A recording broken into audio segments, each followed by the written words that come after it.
Ginger. That's what you need. A mouthful of the good stuff and you'll see the back of any seasickness. Oh, thank you for your support, John. Don't suppose you actually brought any ginger? No, I don't get seasick. Terrific. Don't worry, Sherry. We've almost arrived at Cordona. I can see land through the porthole. So much for docking by tea time. The captain seemed more interested in his maids than in his maps. Oh, is Sherlock grumpy? Cheer up. We're back where we grew up. It's exciting. What's changed? What's the same? Ugh. I'm starting to question whether the weeks-long journey was worth it. Travelling all this way, enduring this indignity simply to visit a grave. Even if it is my mother's. Ah, that's just Mycroft's nonsense, still rattling around in your head. Try to forget what he said. I have. I believe it was that this is a performative farce, a feeble excuse to avoid responsibilities, and that there was nothing to be gained from it. You needed to do this. Enough of the self-pity and doubt. So we're a little late. What of it? We'll retire to the hotel and visit her in the morning. It'll be worth it. Thank you, John.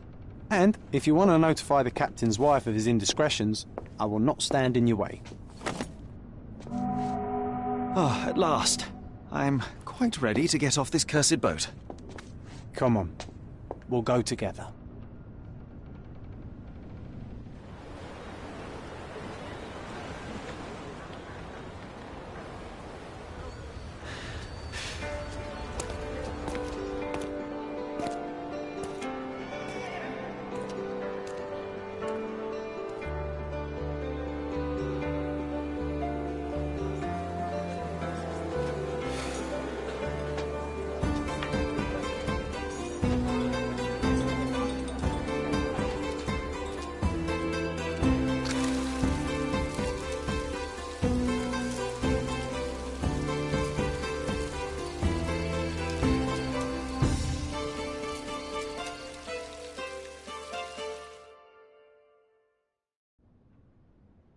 Hey, Sherry, come on, catch up.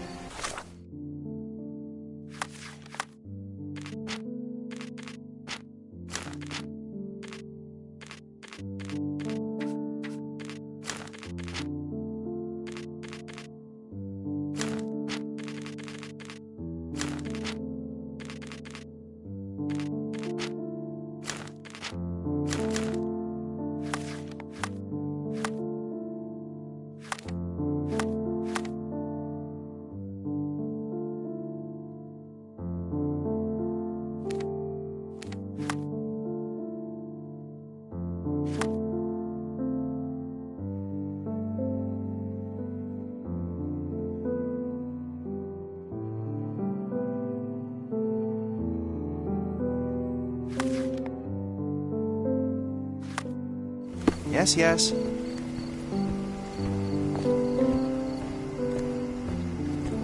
Sherlock, don't get lost in this huge garden. Follow the sound of my voice. Welcome to Il Palazzo de Lusso, sir. If you need something, sir, please inquire at reception. Welcome to Il Palazzo di Lusso, sir. We just need your signature.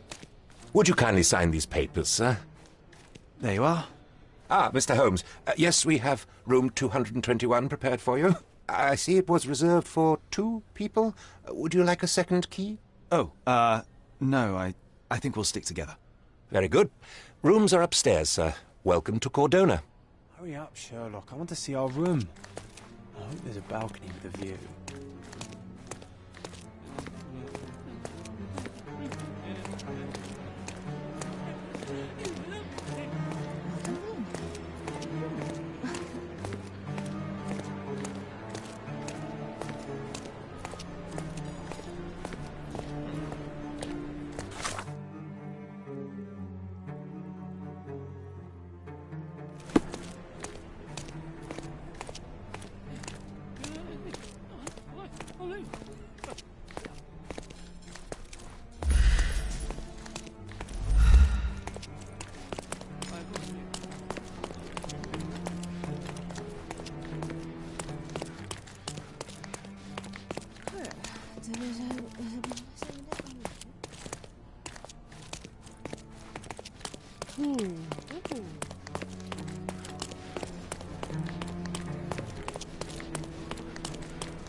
I apologise, sir, but your room is not yet ready. Perhaps, in the meantime, you would like to relax in the foyer? Tonight, the restaurant is offering a complimentary marlin ceviche to all our guests. Let's check what they have on offer. Let's check what they have on offer.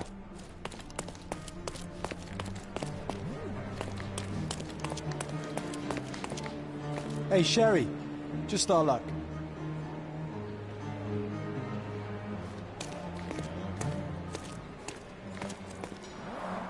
A medium. John, haven't we been through this already?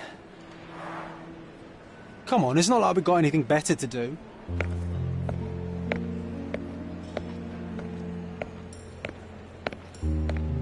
Excuse me, sir, but I believe Mr. Galich is conducting a séance at the moment.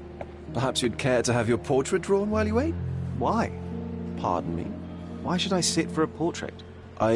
Sir, it's art. It doesn't need a why. It is its own justification. All things require justification, be they objects, systems, or beliefs. How about art as the lens through which we see the truth of the world? That's backward. Truth is not subjective and not complicated. It's just the truth. It either is or it isn't. You do not need a lens to see it, just an open mind. Ha! That seems rather close-minded. Truth, like beauty, is in the eye of the beholder. So tell me, what do you see? Mediocrity.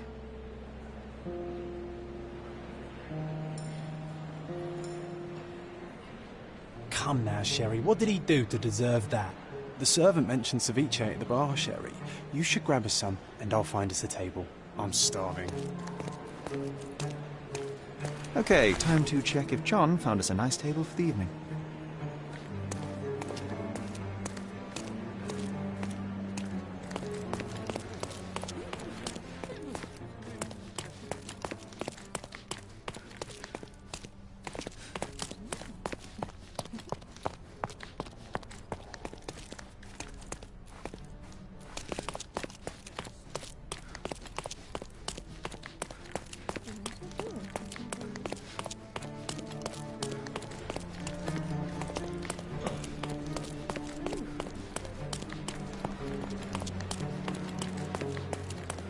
Sherry, I'm over here with my new Ursine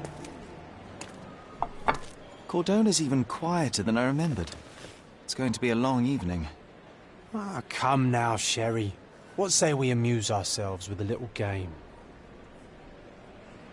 What were you thinking?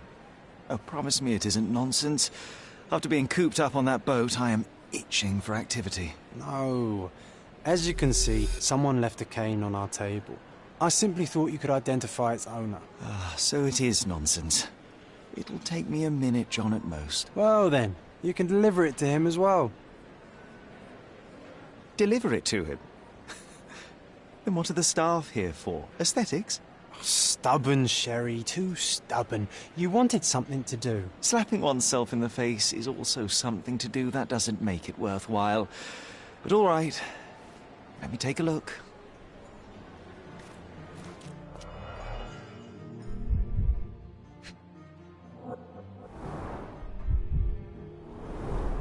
The hand grip is a head of a golden Javanese statue, probably stolen from a temple. The dents suggest it has been used as a bludgeon.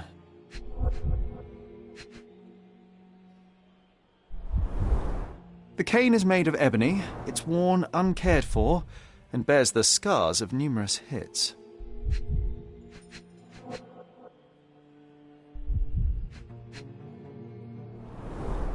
A crest depicting a bulb of garlic in a meadow, perhaps the Fielding family or Meadows, or Craven, from the Old English name meaning garlic place. This cane is an expensive and ostentatious weapon. Its owner must be vain, volatile, and of noble English blood. Take it with you, Sherry. Let's return it to its owner.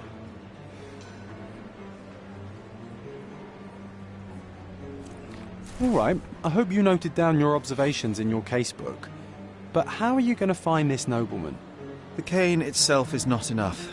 I may have to ask other guests if they saw who was here.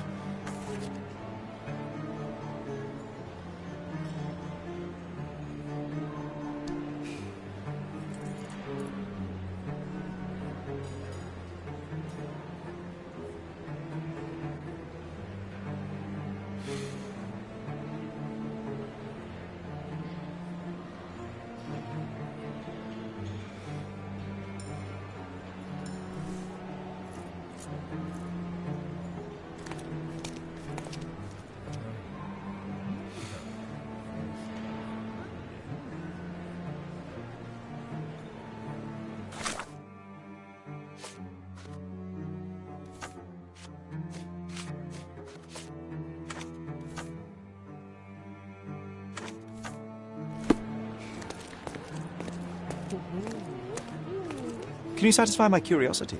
You are fortunate to ask me, because I know that.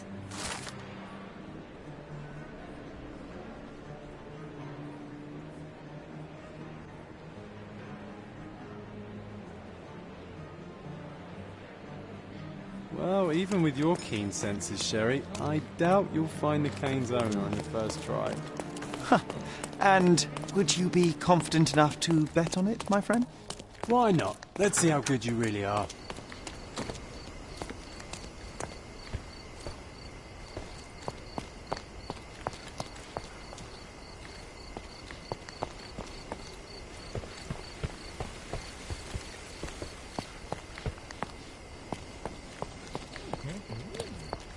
May I ask you something?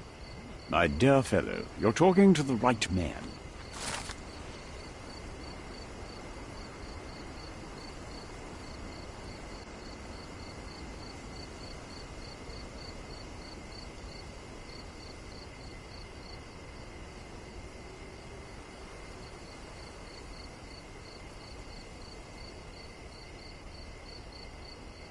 Hey, Sherry, don't we now have the perfect excuse to visit the séance?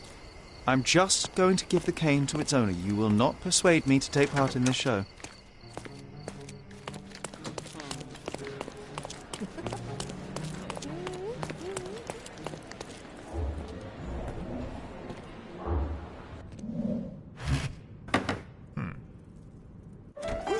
This hotel, this island, it's full of thieves.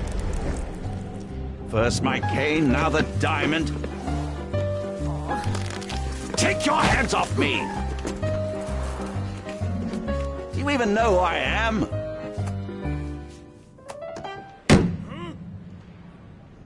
Hey, boy! That's my cane! I get that a lot. It's a very common design. What? No, that's a custom-made... A joke. A joke. It was left at my table in the restaurant. I thought it deserved to be returned. Well, I'll be... It is rare to encounter a straight-fingered true penny these days. What a gentleman. But I must ask, how did you know I was the rightful owner?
Simple deduction. Your cane told me everything I needed to know. I was after a strong, middle-aged man with a keen interest in adventure, noble blood, and affection for strong drink. And if one were to go further, one may even be able to extrapolate your name from your heraldic symbol, Lord Craven. Marvelous. Simply marvelous. That's me, Lord Andrew Craven. You are the real medium. You hear that, Emma? Well, you found my cane. Perhaps you can locate my diamond, too. Yes, you should do it. It will be child's play for you, Mr. Holmes. And if a child can do it, then I'm sure the local police can suffice. The police? Why bother? I know this harlequin stole it. The only question is, where is it hidden? Fine. Give me my stick and I'll resolve the matter myself. This thief almost confessed after a single punch. I suspect a beating may result in answers of questionable veracity. Fine. I shall spare you and he the trouble if you first answer me this. You insist the medium robbed you during the séance. But what occurred exactly? It was a dirty trick. We were sitting here in the dark, chanting and holding hands, as expected. Then something began to appear from the medium, like a cloud or a bubble. The swindler called it ectoplasm. Yes. Common in the spiritualist trade, and quite the spectacle. Indeed, perhaps too much. My beloved Emma screamed in horror, and I stood to defend her, attacking that cursed ghost. How brave. But my hand hit nothing. The medium jumped away from me, and Emma fainted. I lit the candle, and the diamond was gone. How does a priceless diamond become the subject of a séance? It is an unusual accoutrement. Emma wished to speak with its former owners. My grandfather told us it belonged to a Rajah, an Indian king. So you were summoning long-dead Indian royalty, and, pray tell, you were expecting him to converse in English? To be frank, Mr. Holmes, I don't believe in ghosts. But Emma was fascinated by the idea of meeting a real king, even a dead one. Well, a crown is a crown. Can you describe the stone itself? A yellow diamond, not less than 100 carats, and perfectly egg-shaped. There is not another like it. Stay here, and don't touch anything. I'm going to investigate further. Don't fret, I'll be keeping a close eye on this thief.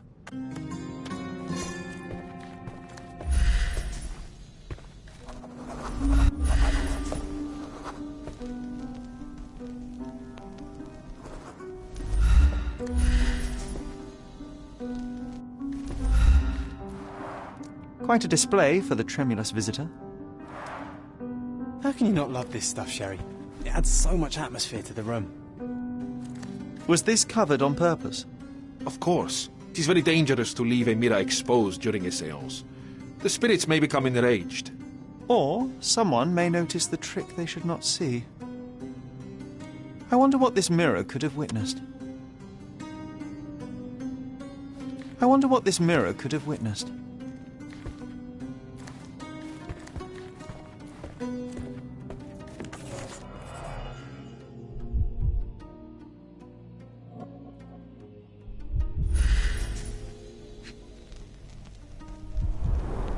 This must be the ectoplasm. Too bad there's not enough for a proper chemical analysis. The diamond was placed on the table ghost was so here, that Sherry. all participants could reach it.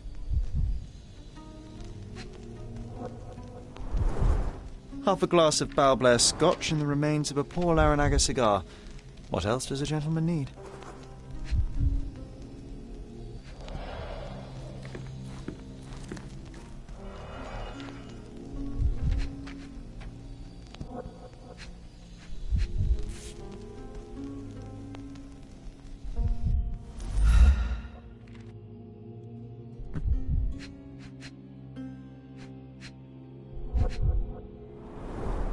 There are light traces of rouge on the edge of this wine glass.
This must be the ectoplasm.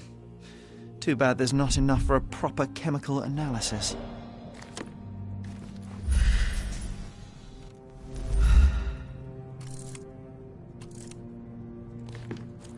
Thank you for helping us resolve the situation, sir. This hefty chair has nearly broken after hitting the wall. Could one man even lift it? At Cambridge, I was captain of the rugby team. It was no place for weaklings.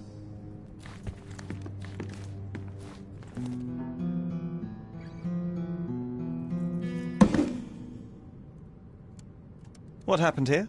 I don't know. The ghost. I summoned it as usual, but then it all went wrong. The lady screamed and pointed at Lord Craven. And there was a shadow. Such a mystical force. It terrified the lady. And it must have taken the diamond. Who else could have? Do you feel the presence of any supernatural entities at the moment? Are you joking, sir? My nose is broken, this maniac wants to kill me, and you're asking about the spirits? I suppose this can wait. I will investigate, and the culprit will be identified. But the stubborn brute Lord Craven blames me right now. As if I could do something like that. Perhaps you can reason with him? Please?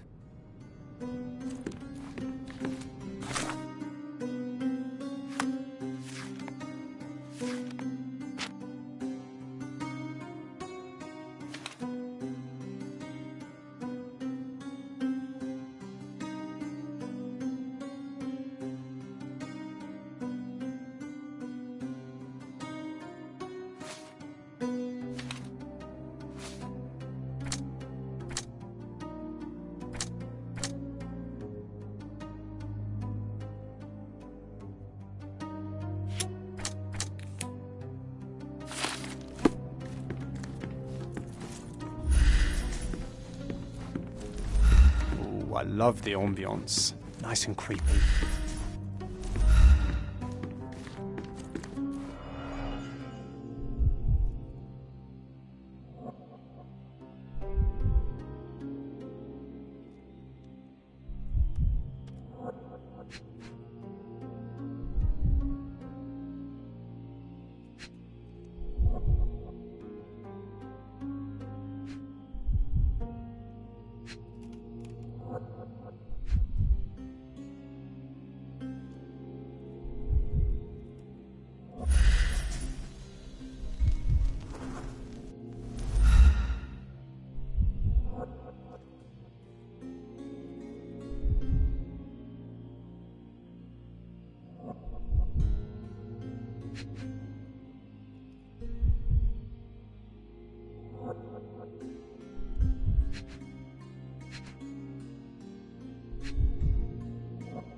There are light traces of rouge on the edge of this wine glass.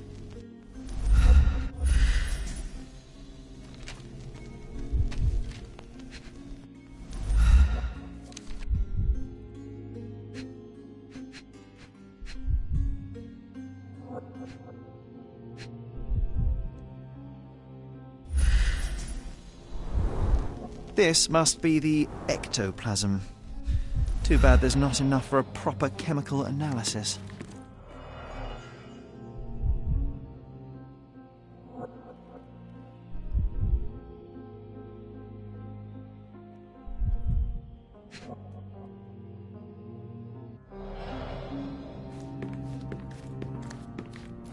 Pale skin, quickened pulse, unsteady breathing. She's barely conscious. The feebleness of women. Really, Sherry? Poor thing.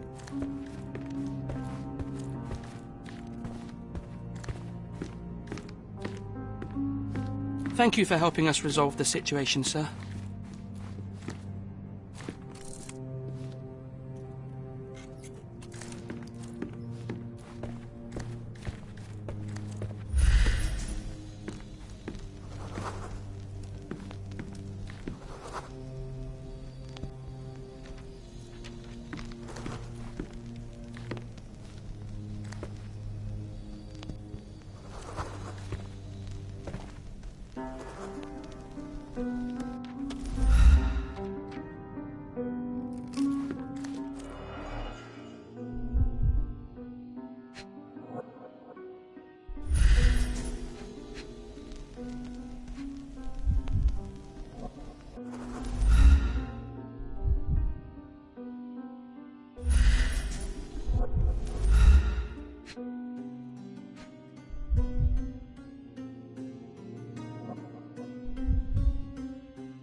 I didn't take the diamond, I swear.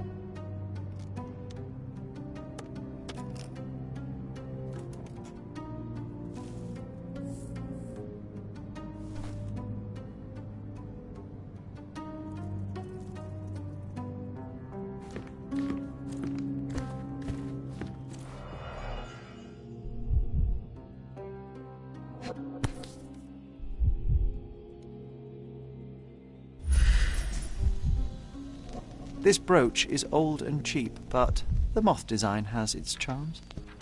Ah, seems like you're ready to delve into your mind palace, Sherry. I'm sure you'll make some good deductions.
It seems there may have been an unexpected visitor outside the window. Ah, I hope it was the ghost of the Raja.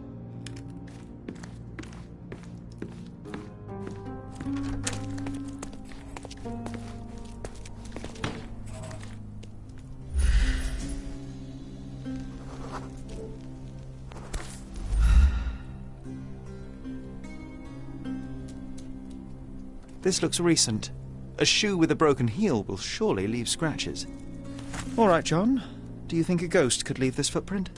I'm reserving judgment. Use your keen eye to follow the trail.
Size 4 with a broken heel.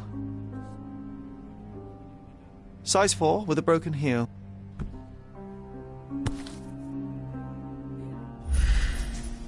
Rose D'Amour. All the maids in the hotel wear this exact shoe. So, definitely not the ghost of a Raja? Unless... No, what a shame. Our witness was a nosy maid. Searching the entire hotel could be difficult. Perhaps the other maids can help us find her.